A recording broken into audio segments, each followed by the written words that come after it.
I'm going to go straight into our guest tonight.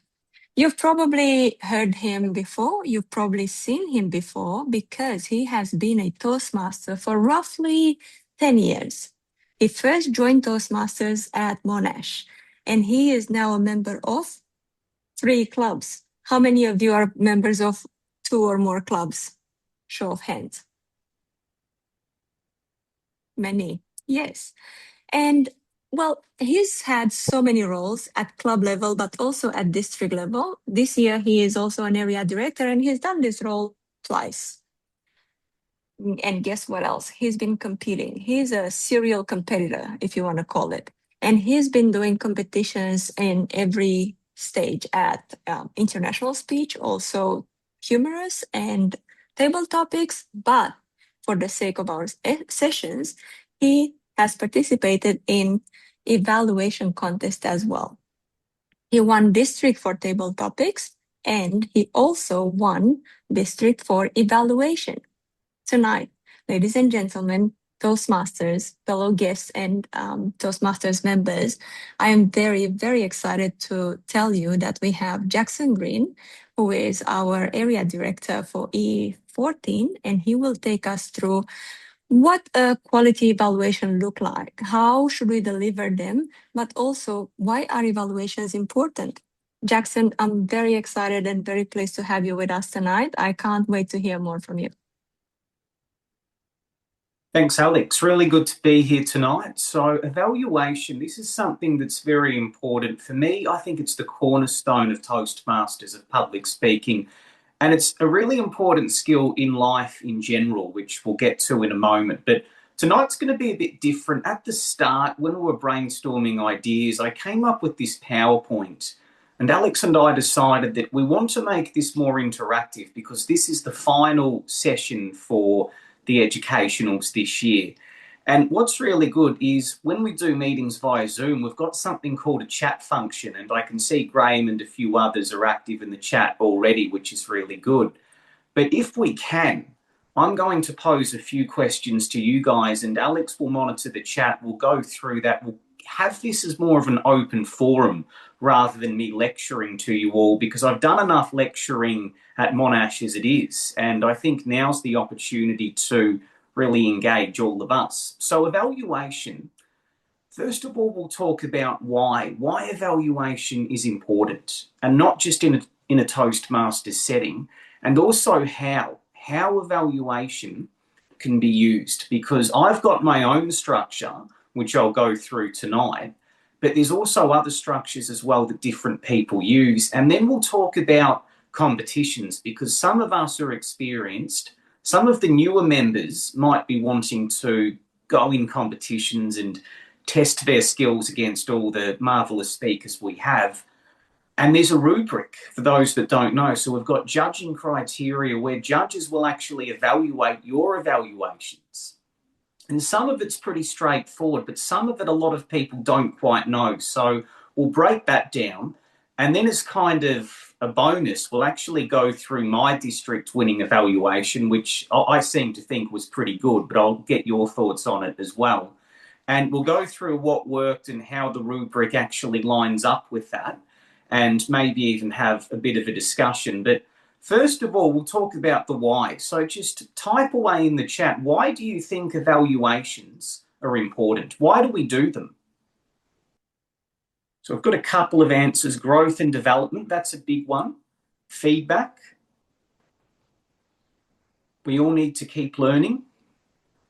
Yeah, so it's pretty much about feedback. Now, when we think of feedback, I think of it as an art form, but not just for the speaker, because the speaker can only learn so much. It's really about helping the audience as a whole. So it's very important when we do evaluations, particularly in Toastmasters, to not focus on the speaker for the entire time. I've seen very good evaluators spend the entire 3-minute time period they're given looking solely at the speaker. And this accomplishes not very much for the audience because they're isolating everyone else. So what we like to do is make it more inclusive, and we can use inclusive language as well, such as what we can all learn from Jackson's speech rather than you did this or you can improve that. But evaluation is what we use to grow ultimately. And if you look at some of the world championship speeches, particularly the ones that go all the way, they're basically a byproduct of good evaluations. They start at club level and they give their speeches. They get feedback, they take notes, they improve. Then they come back bigger and better at the next level and they keep going. Some of you might know George Randall. He's a member of TOC and a couple of other clubs. And he shared with me a saying a while ago, which is the best speeches are not written, they're rewritten. And a lot of the rewritten additions we make are from evaluations. So I know a couple of people in my club at South Yarra in particular, they've actually come along as guests, and some of them were very nervous, and maybe even a couple of them decided not to come back. But a lot of people have joined recently, and when we ask them what they like about the club, particularly when they've also visited other clubs as well, it's the quality of the evaluation. And it's not just me. I don't get to take all the credit because we've got some very good evaluators at our club. And it's really good to see people getting that positive feedback, because it's not so much about you need to improve this, though it is about growth and development, but it's also about motivating people, motivating them to come back so that when they give a speech, they've got something to work on, but they're not bombarded with negativity and criticism or improvements. They're given a mechanism to improve while also given points of praise, commendations, which help them feel good about themselves because they're pretty much given that affirmation that they're on the right track. So the why is very important. Now, when it comes to how we evaluate, that's something I'll go through, and I've got my own framework, I guess you could say, which I'll put in the chat. But in particular, when we evaluate, we want to look at what we can give the speaker about their strengths, what we enjoyed about the speech. And sometimes if they're starting out, that initial encouragement can be really important. I remember someone shared a story a while ago. I think this might have been Nola Sharp. And for those that know Nola, she's a very positive person. But she shared a story where she tried to evaluate a speech and she was struggling to come up with commendations. And she started off by saying something like, "Thanks for having the courage to come up here and speak and share your expertise," something to that effect. So there's always something. And what we like to look for, we like to start off positive, because if we start off with a whole bunch of negatives and a whole bunch of criticisms, they'll probably tune out. But if we start off giving them something, then at least they're invested. And it's almost like we're preparing them. We're giving them that very nice, sweet tasting strawberry. And then we spread sort of in the middle something a bit more bitter, which is the improvements. I mean, it doesn't have to be seen that way, but that's the example I think of. We prepare them for the feedback and then we give them something a bit more positive to finish. But can I just ask very quickly, before I give my framework, how do you normally evaluate? Do you use, say, praise, improve, praise? Do you have a certain number of recommendations that you give? What's your structure?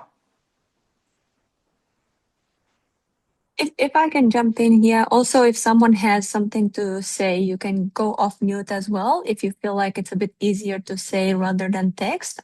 Is that okay, Jackson? Yeah, sure. Yeah.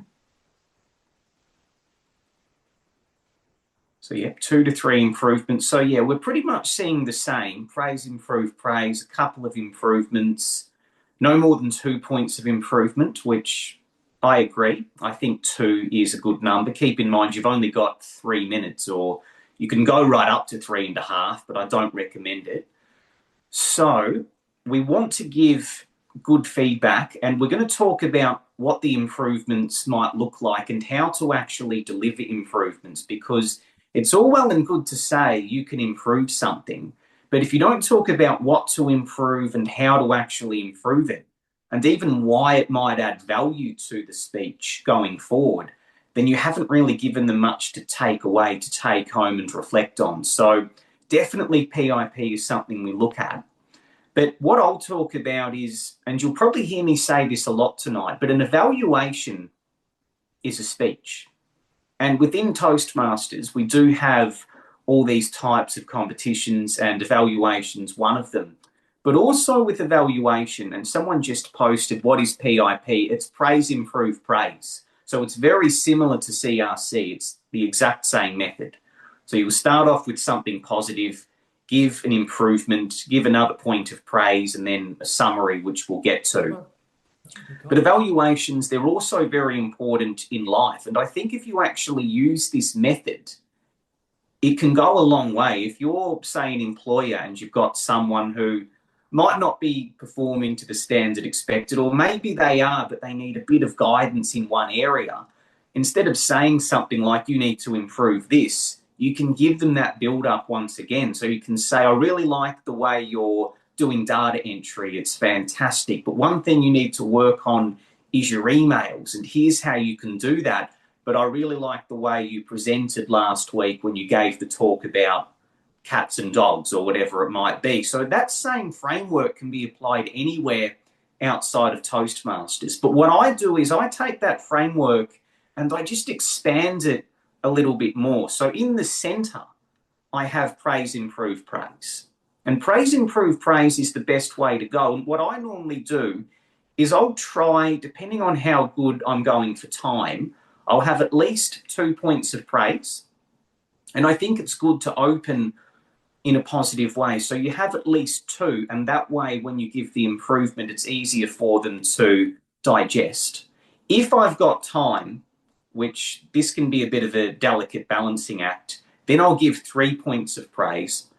I know Trish Brown once said that when it comes to evaluations, you want to have, if you can, twice as many praises as you do improvements. So if I can, if I'm on form and I've got time, I'll open with 3 points of praise, then I'll have 2 improvements, and then I'll have 1 final praise, which I like to call the golden praise, which is basically the highlight, what you enjoyed the most about the speech. But if you're stretched for time, then perhaps you can cut down one of the praises. So 2 praises, 2 improvements, 1 final praise. So they've still got the positivity on both sides. And then, of course, this is where we expand it. So that's what's in the middle. But remember, because an evaluation is a speech, it's also important to have an opening. And I think a good opening is something that a lot of people neglect, particularly in competitions. And if you have a good opening, it really sets your evaluation apart from some of the others. And when I show you my video tonight of my district evaluation, you'll see what I'm talking about, because you can do this in a couple of sentences. But when you're giving an opening, you really want to do 2 things. Name the speaker so we know who they are and you'd establish that rapport. And in 1 sentence, talk about the speech and the purpose of the speech, or what you took away from it. And that way you've given a very brief overview about what you're talking about. And again, keep the language very positive, because this is the opportunity you've got to really build that connection right from the start. And you'd set up essentially in 1 or 2 sentences the context, your introduction. Then you go into the body, points of praise. And again, when you're talking about points of praise, I think it's very important to, where you can, and this is in line with the Toastmasters judging criteria, which I will put in the chat later on. So this is what you're assessed on in competitions.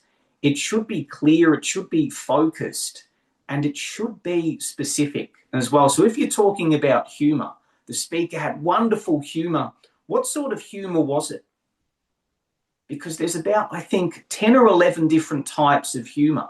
So if you're able to go into detail and unpack that a little bit more, the judges who were switched on should be sitting there saying, right, okay, he's talked about humour, we'll give him a tick for that, but he's gone a bit deeper and talked about the type of humour and unpacked that. So I might even give them another tick. And those points really add up over time, because when you get to the higher levels, everyone's sort of giving very similar points and giving very relevant points.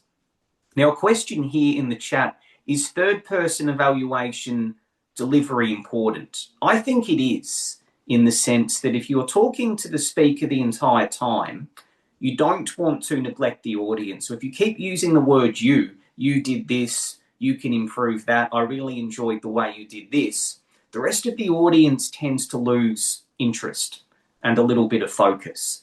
So if you can, and you're allowed to mention their name, you're allowed to say the word you, but definitely mix it up. I find third person is really effective. So something like what we can all take away from Jackson's speech is, and then go into the specifics. Or what Jackson could improve might be this. So that you've got that opportunity there to be a bit more creative rather than saying it the same way the entire time. So you've got the praises as well. Now, improvements are really important, and we'll get to that, recommendations. But what's also really important, I think, is because an evaluation is a speech, it should have a good fluency within the body of the evaluation. And what I mean by that is, if you're talking about, say, things they did well, you might give 1 point, you give another. Instead of then just saying, but you can improve this, have kind of a transition, if you will. Sometimes it's easier said than done, but if you say something like, with every good speech, there's always room for improvement. This is after you've given the points of praise. And then with every good speech, there's always room for improvement, and then give the recommendations. Or if you're taking something that you liked about the speech, you may have the opportunity to build on it. For example, they may have really good body language with respect to hand gestures, but maybe their facial gestures are a little bit lacking. So you could say something like, I really enjoyed your gestures. Your use of hands was excellent. But this brings me to my first recommendation, which is facial gestures. And then you've got that transition away and that nice segue. So you've always got that connection, and you've got the fluency within the speech. It flows a lot more majestically than if you say point number 1, point number 2, etc. So that's important to keep in mind. And then, of course, recommendations. So recommendations for me, I always have 2 of them, but they should have within them 3 things. Does anyone know, before I give you the answers, what are the 3 things that we should have in recommendations when it comes to evaluations?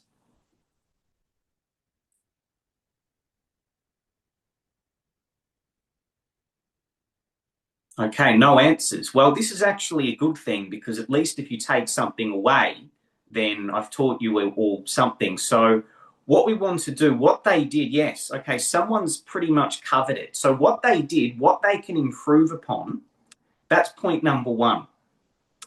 Then what we want to do is talk about how to improve it. Give them specifics about how to actually give this suggestion in the future. So if they're going to deliver the speech again, if you're going to talk about, say, the ending, I think the ending could have been stronger. Instead of finishing with that, talk about how they can improve the ending. So you might even suggest another ending, an alternative, a call to action, so to speak. You've probably heard a number of speeches where, if they're trying to make it inspiring, they'll usually have some sort of tie back or callback to the title of the speech. So if the title of the speech is Change the World, for example, and let's say in the end, towards the end of their speech, they ended on maybe a flat note. Maybe they said something like, I'm going to make a change. And that's the way they ended their speech. A recommendation could be to make the ending stronger by tying back the call to action and the conclusion to the title of the presentation. For example, let's all go out there and change the world. And so that suggestion carries more weight, because you've actually told them how to strengthen the ending. It's very obvious sometimes when we're sitting there to think, yeah, that ending could be stronger. But if you're able to suggest a better ending, that's when the judges really take note. And that's when you might get a couple of extra points. And then, of course, as a couple of people have said, the final component, so we've got the what, the how, and the why this actually adds value.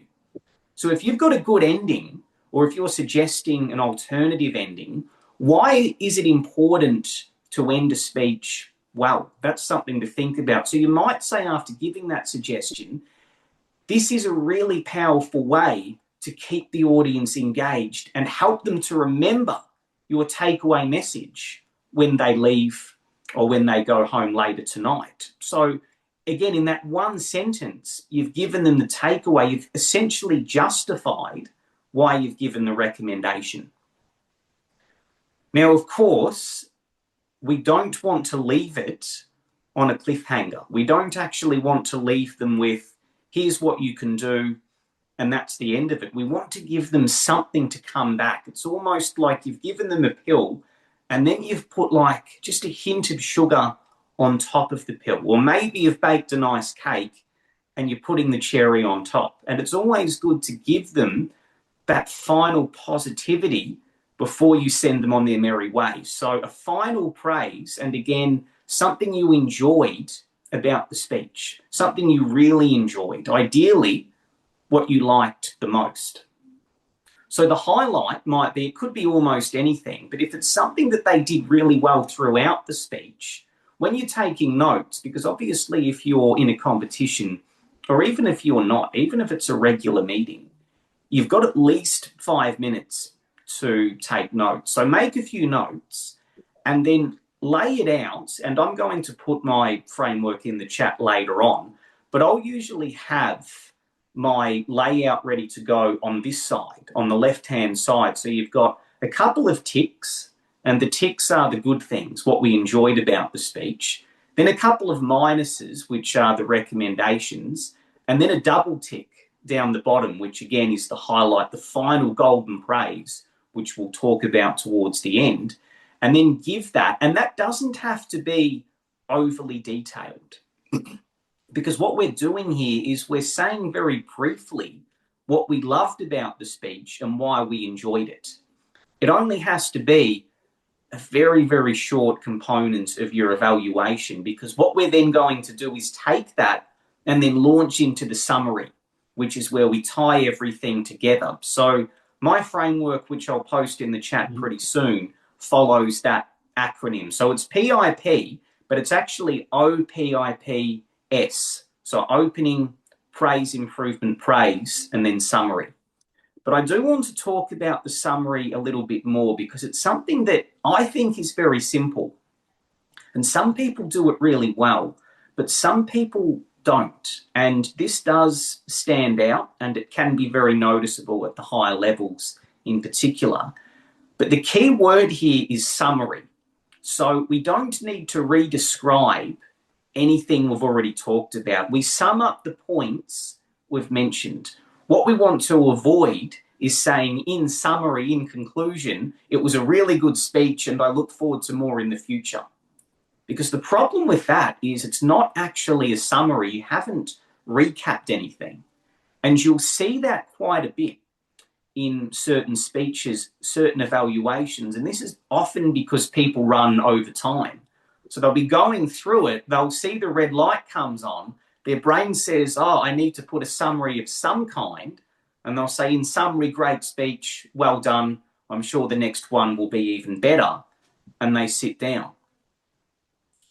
And by doing that, you've actually robbed yourself of about 15 points, because when we go through the judging rubric, the summary is, I think, 15% of the final score. So it's very important to recap. It's also very important to recap the points we've spoken about and not introduce new ones, or not sum up points that we haven't even spoken about previously. I've seen that happen where people have given summaries and they've said, oh, in conclusion, it was a great speech. I really enjoyed the body language and the humour, but I'd like to see them use more of the stage. And yet when they've mentioned that, they haven't actually spoken about those points at all in the body of their evaluation. So they've basically summed up new points which they didn't even mention. So there should be that consistency there, and that should be a reminder to a lot of people. When we go through the rubric in particular, you don't get any extra points for not using notes.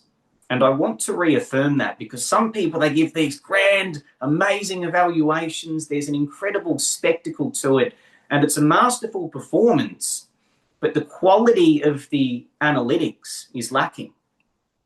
And that's often because they're making it too much about them rather than the speaker. But when we do have the notes, we're allowed to use them. So I write my points in big letters. So if I forget one of my points, which I rarely do, but if I happen to forget a point or two, I've got the notes on the lectern there ready to go to refer to. So someone said, can you bring your own note cards? Usually in a competition, you'll be given a note template which is double-sided. So we have to use that. If you're at a regular meeting, you probably can custom make your own note cards if need be. Usually, though, if they're speaking from pathways, there'll be an evaluation form to follow.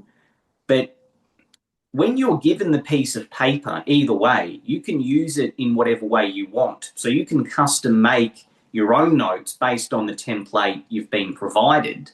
But again, it should always be about, I think, praise, improve, praise. And it's really about how much you can unpack in 3 minutes. Because 3 minutes, it might seem like a lot of time, but when you're up there and the lights are on and it's a high pressure contest, time flies. It really does, particularly when you're having fun. So make sure you've got a system that works for you and you can condense and cut it short if need be, but still allow enough time for a summary. For me personally, I can give a summary in about 15 seconds.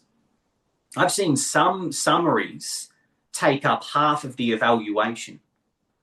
So it's always good to factor in timing as well. Now, a quick question. If the speaker has done a basket case of a speech lacking prep and practice, do you want the evaluation to be worse? That's a really good question. And I've got my thoughts on that. But I'd actually like to hear from some of you guys. So you're welcome to unmute and share your thoughts, or you can post it in the chat. What do you think about that? Should the evaluation be worse or perhaps more critical if you see that they're lacking preparation?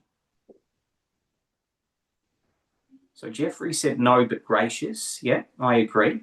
Any other answers? Can you hear Have me? you ever given, say, more recommendations than commendations?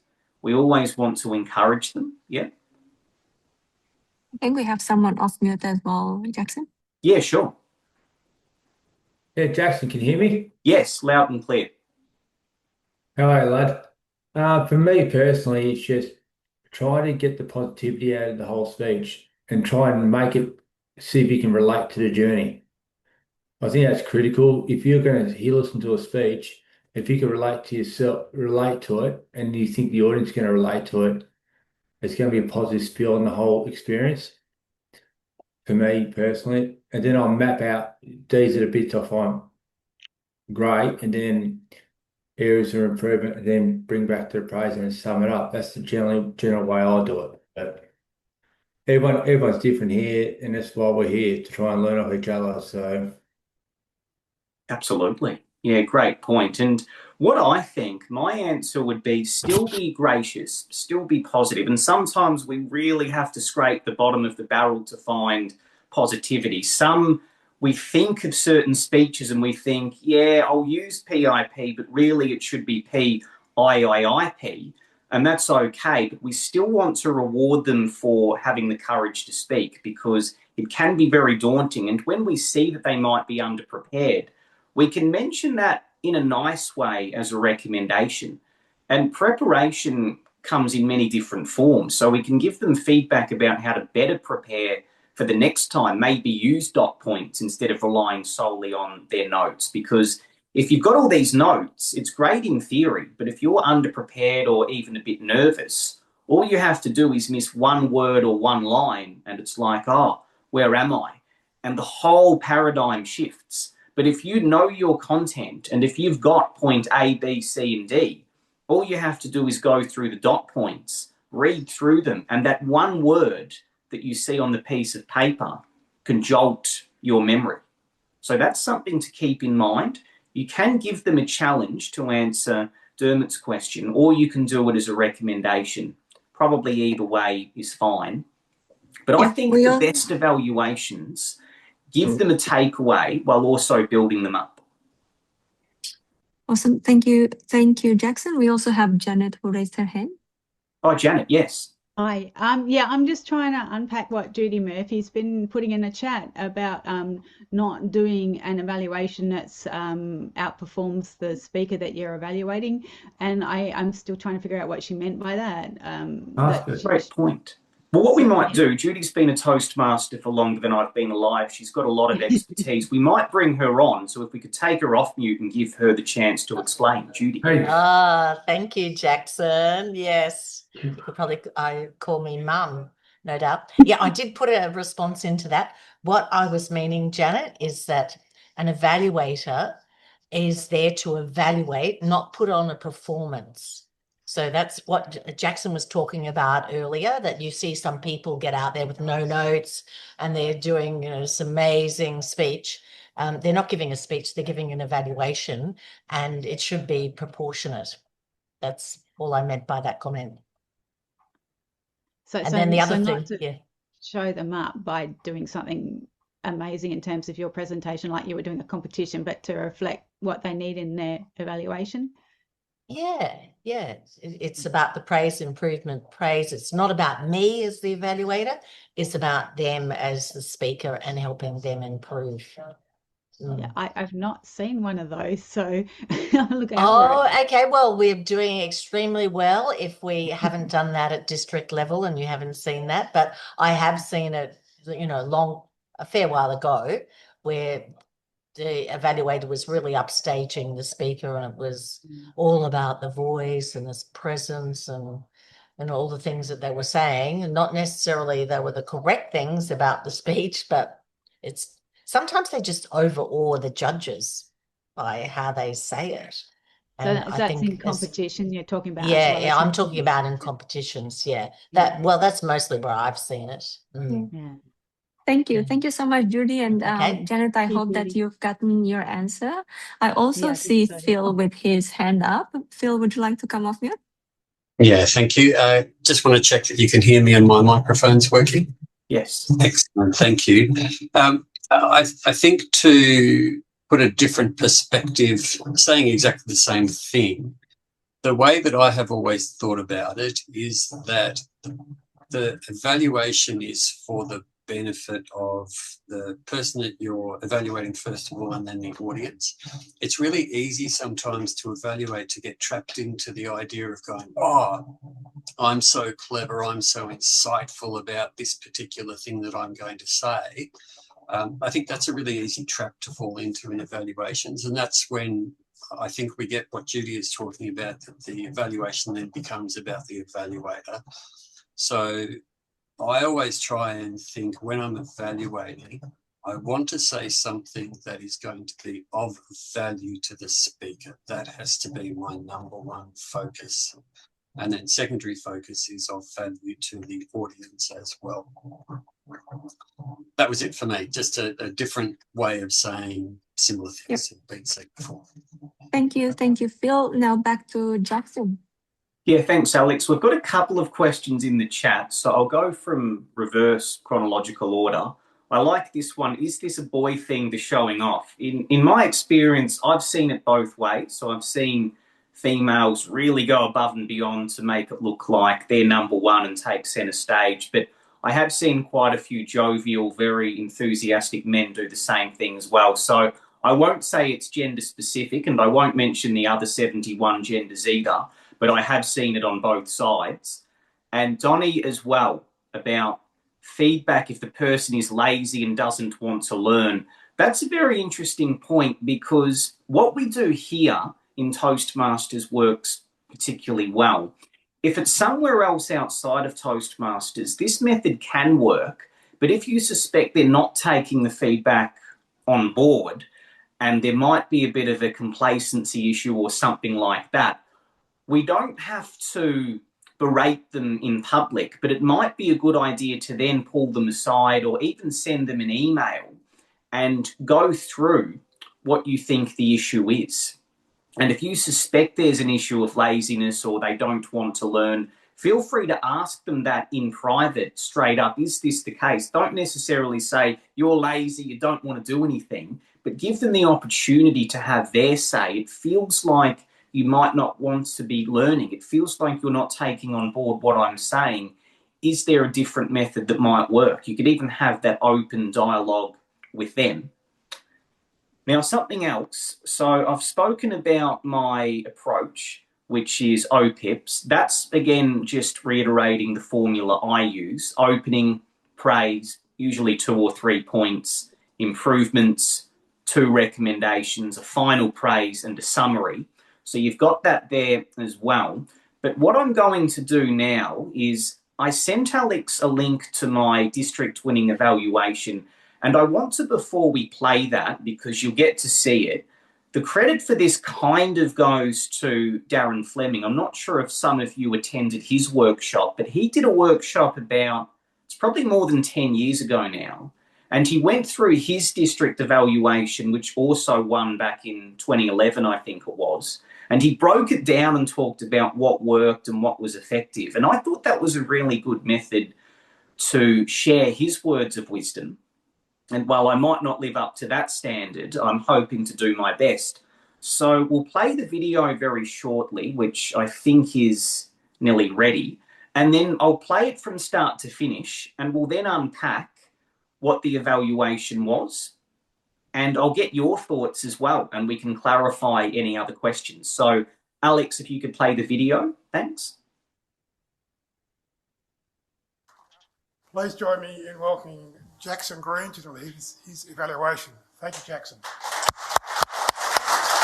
Domination. Here now.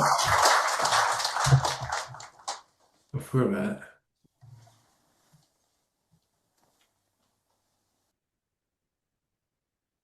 Matthew shared with us a thought-provoking testimony on how horror stories have shaped his life as a person, an author, and a writer. Fellow Toastmasters contest chair, what struck me first was the title, the captivating title that Matthew used, The Heart of Horror Stories. And immediately before he's even began, there's a layer of intrigue. We're on the edge of our seats, eagerly anticipating his next few words. He then proceeded to engage us with his clever use of sarcastic humour. What I really enjoyed when he delved into the nitty-gritty and he said, people get very shocked when I tell them I write horror stories. They're not overly impressed. And that's a really great way to entertain us, to immerse us in the content of his speech and to engage us more. I also really enjoyed his wonderful use of vocal variety. He was able to use the full range of his voice. For example, this is why I like horror, and speak softer at other times. For example, the world comes in small packages. And by doing that, he's able to tell us a story, show us the mood of the speech, and incorporate really good transitions. I have 2 recommendations for Matthew, and my first is to do with pausing. I felt like there was so much good content in his speech, but he missed an opportunity to pause. For example, there's 2 outcomes, fight or flight, and then pause. Allow us to digest that information. They say in the world of bodybuilding that we build muscle not through the moments of intensity and strenuous exercise, but through the moments of rest and stillness. And I believe a good speech builds momentum through pauses and those intervals. My second suggestion is to do with his personal story. I would have loved a bit of a twist as to how horror began for him. For example, I first immersed myself in Saw. It's my favourite horror story, and that triggered something in me. And I knew at that moment, when I was reading those books, watching those films, that I wanted to be a writer. So we've got that transition from hopeful writer to successful horror star. But what I enjoyed the most was the descriptive language that permeated throughout Matthew's speech. Colourful phrases such as pattern-seeking engines. And when you do that, you take us on a real powerful intellectual journey, which is stimulating and memorable. So in conclusion, Matthew, wonderful descriptive language, excellent title. I loved the vocal variety, wonderful humour. If you can take a moment to pause and just bring in a bit more context with your personal story, you'll inspire many people to buy your horror books for a long time to come. Contest chair.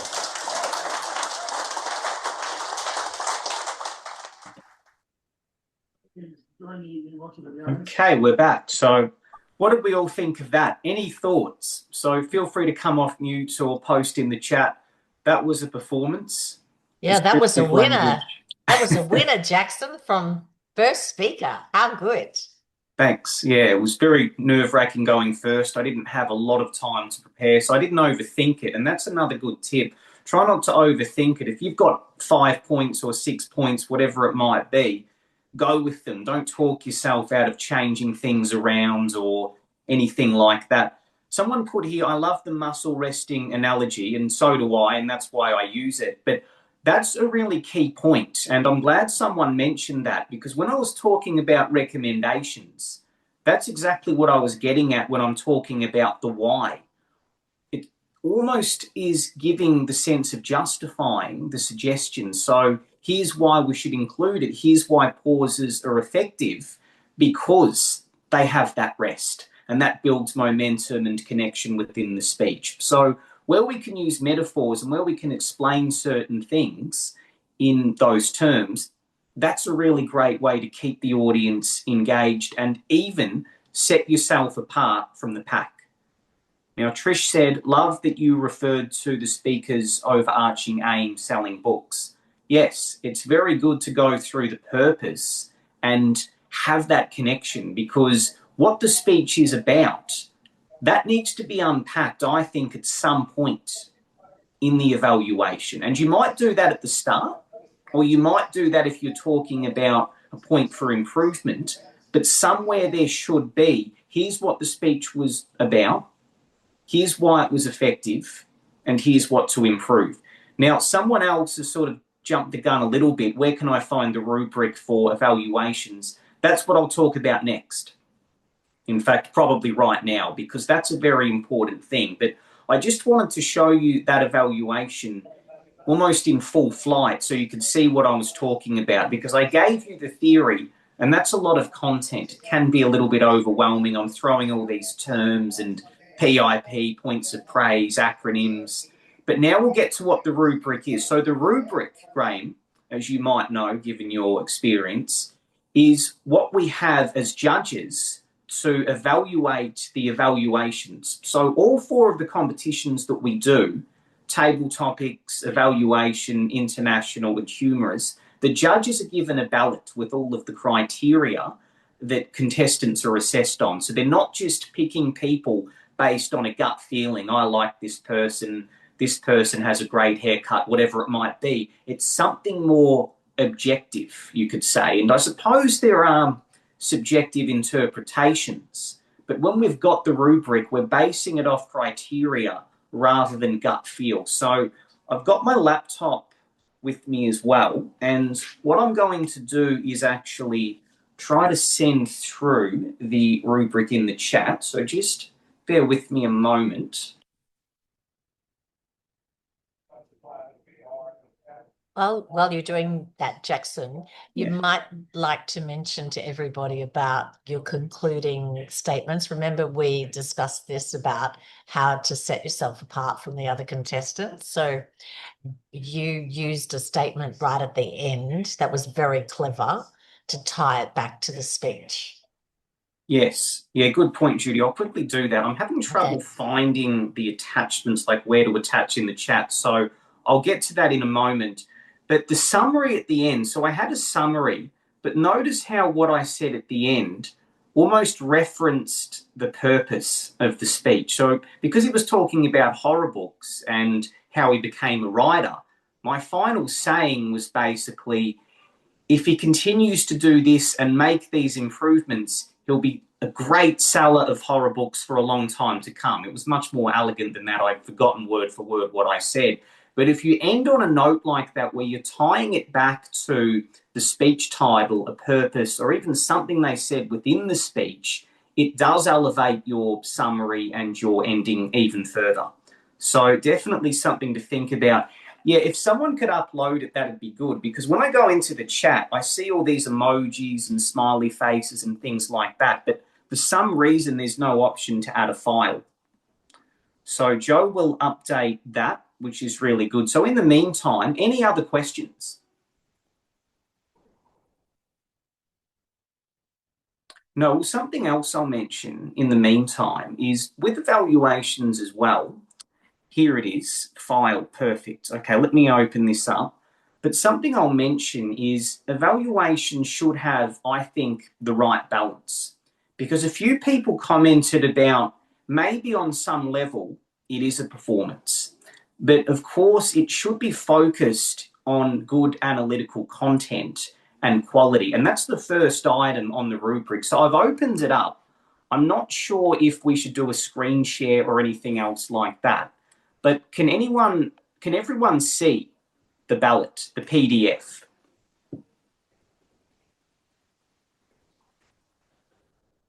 We all have it in chat. I'm probably going to ask for Graham Yes, to All have prompt it. again to Perfect. share. I can download it. Yeah, Thank great. you. If we could we screen share? Yes. And hopefully we can make that a bit bigger. Yep, okay. So I've got it up here. Can we all see this? So when I've mentioned it, this is the rubric that we use. And there's 4 main things that we're assessed on. And it even gives you the percentage breakdown, the score, the maximum score for each. And notice the very first thing up the top, analytical quality, clear and focused. And those are 2 really important points. So again, this is about the content of the evaluation. It should be clear and it should be focused. It should be given in such a way that even if you, for whatever reason, missed the speech, you're able to follow what they're saying and it gives you an overview of the speech itself. It should be specific.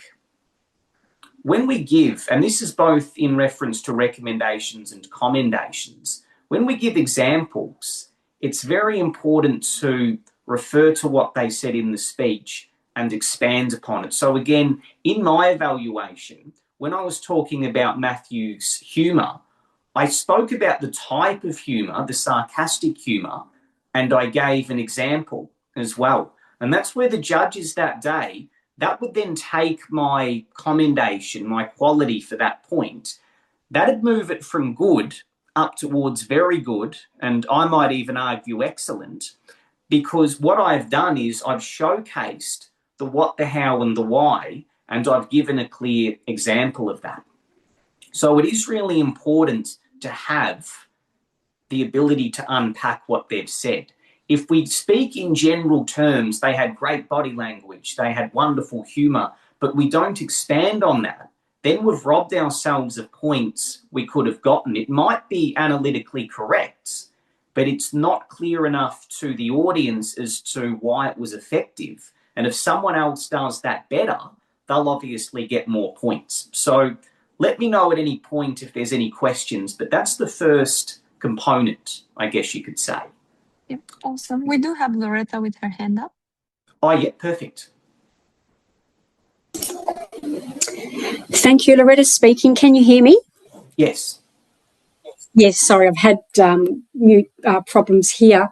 Just something a little bit different. I really couldn't hear the summary you gave in your evaluation. So I'm just wondering, when you do a summary, are you actually summarising all the points you have previously spoken about, or are you just Great focusing point. on a different area?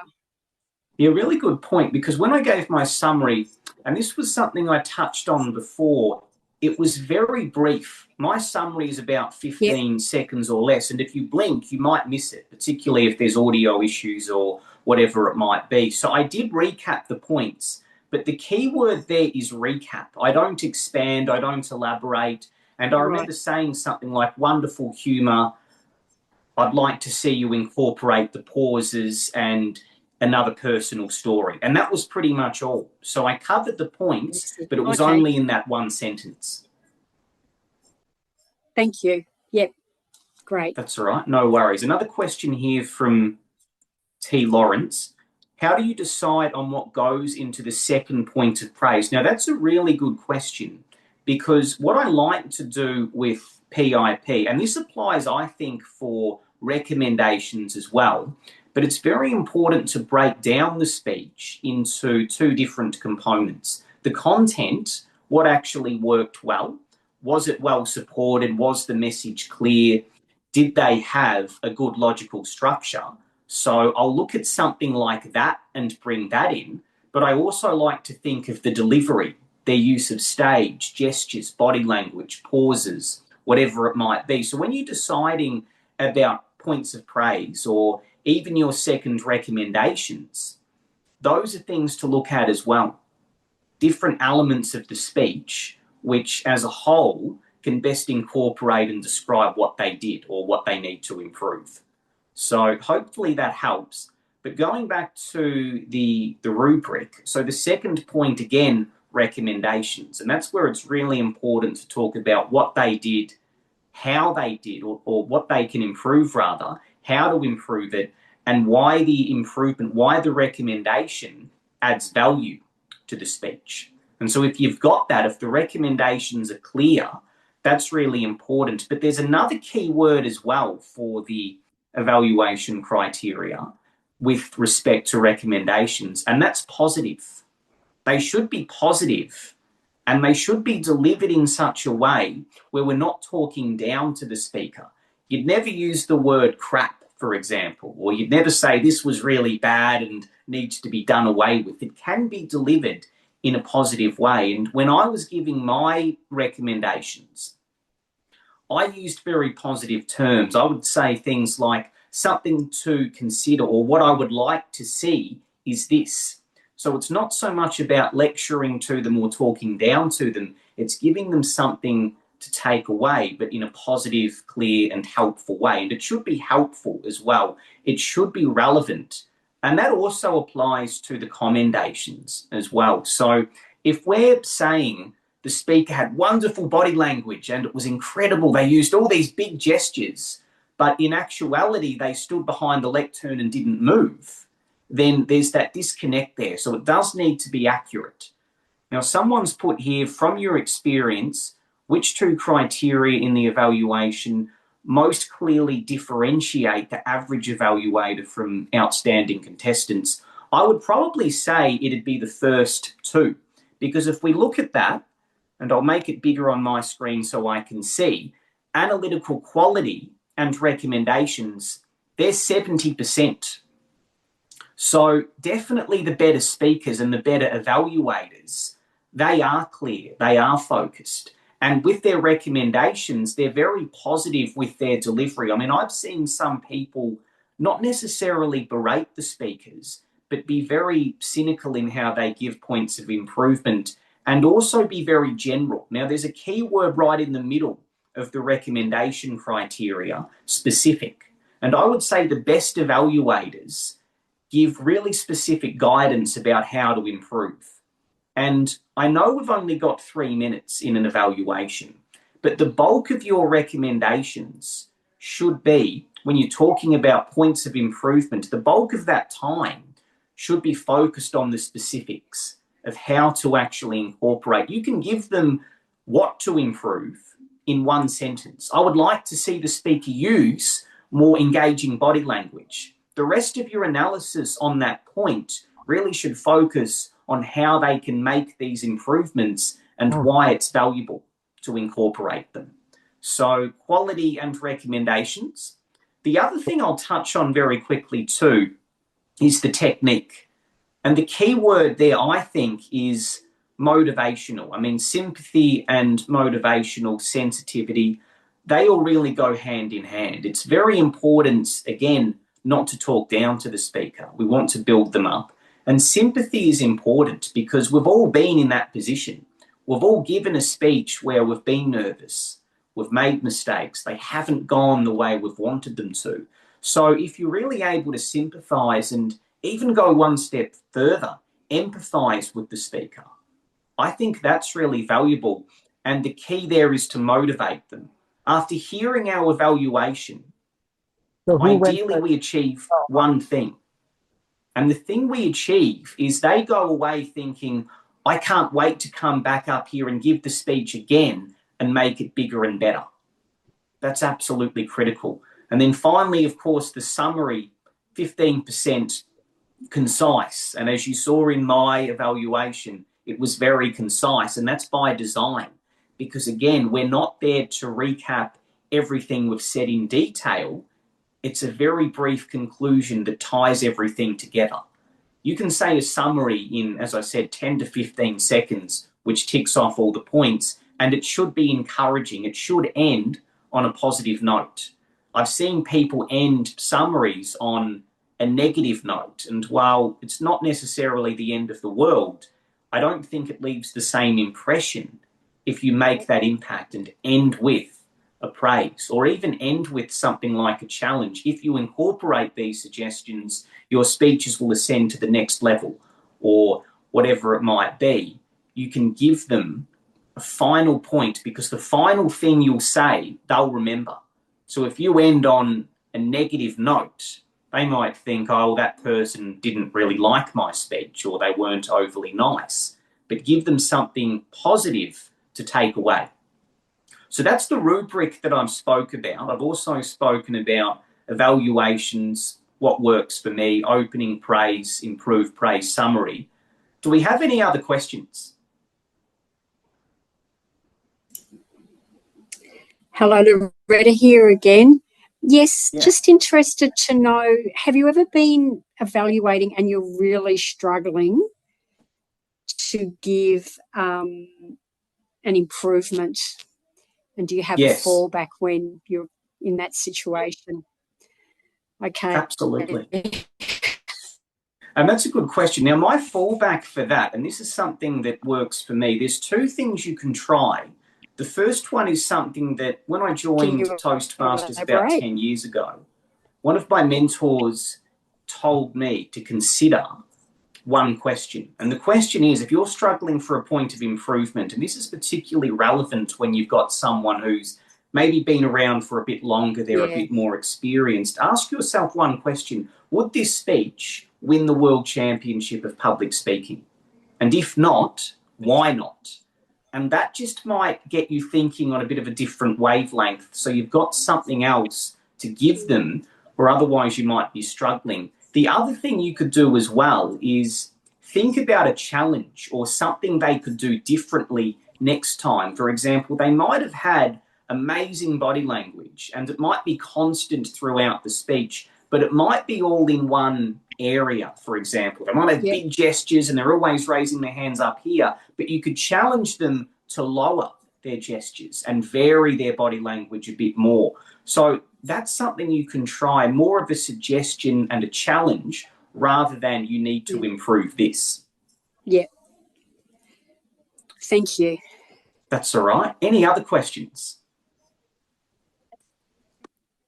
What I might do, that might be a good place to end the session because I think we've gone a couple of minutes over time anyway. But as I was discussing with Alex before tonight's meeting, what I'll do, I'll put my email in the chat.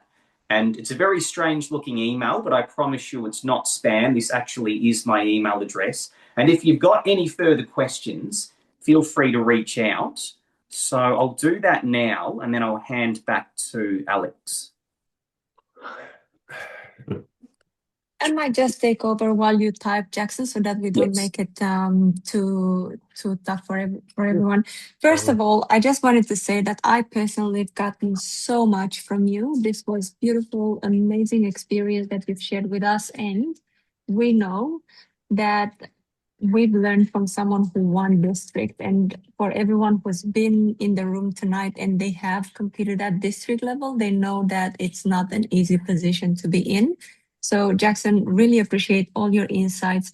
It has been a masterclass because you've taken us from beginning to the end, and not only how to read a judging criteria, but how you or us, everyone here, could even win the contest. I hope you can watch the recording later. I put it in the chat. I know Graham also put the link in the chat.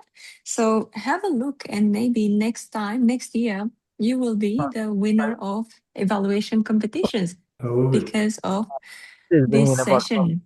Yeah, I was going to ask, can you bring about? Yeah. And with that, I'm going to conclude this very last session of this year. For sure, there will be more, but that will be something to look forward in the next Toastmasters years.